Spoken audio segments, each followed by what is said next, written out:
Sri Joseph Vijay எனும் நான்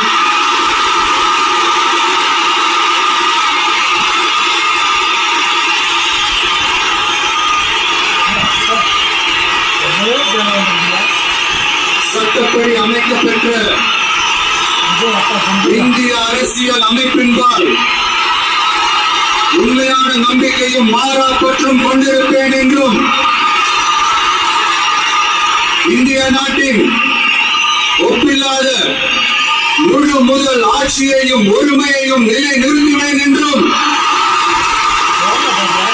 தமிழ்நாட்டு அரசின் முதலமைச்சராக